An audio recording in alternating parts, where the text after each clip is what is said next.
ప్రోత్సాహం సరే మా స్టాఫ్ మా ప్రిన్సిపాల్ గారు వీళ్ళ ప్రోత్సాహం ఎలాగ ఉంటుంది. ఎందుకంటే కాలేజీకి పెట్టిందే డిగ్రీతో పాటు ఉద్యోగం.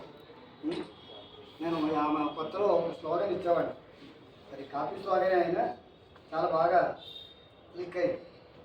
అమ్మ జన్మనిస్తుంది, ఆదిత్య ఉద్యోగాన్ని ఇస్తుంది.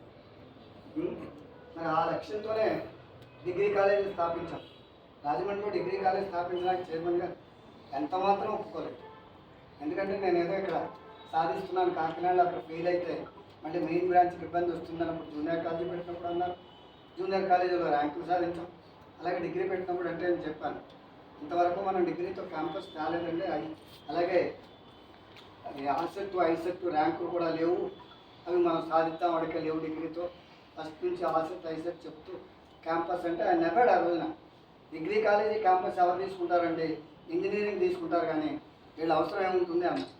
ఏదో ఇది మొత్తం మీద నా బలవంతంతోనూ ఇద్దరం కలిసి కొంతమందిని ఒప్పించి సెలక్షన్ చేయిస్తే అక్కడి నుంచి అది వాళ్ళకి ఏంటంటే ఆ రోజున ఇప్పుడంటే లేదు, కానీ ఆ రోజుల్లో ఇంజనీరింగ్ వాళ్ళు సెలెక్ట్ చేసుకుంటే ఒక 6 నెలల సంవత్సరం పనిచేసిన తర్వాత కంపెనీ జంప్ అయిపోయేవారు, హైయర్ శాలరీస్.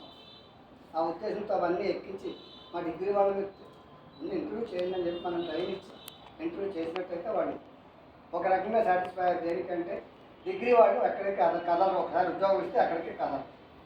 రెండోది జీతం తక్కువ ఇవ్వచ్చు.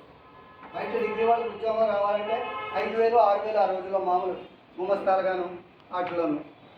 అటువంటి స్థితిలో 15,000 16,000 వీళ్ళు ఇస్తుంటే ఖచ్చితంగా అందులో ఉంటారు డిగ్రీ. ఆ ఉద్దేశంతో వాళ్ళు మొదలుపెట్టారు. ఇది క్లిక్ అయింది.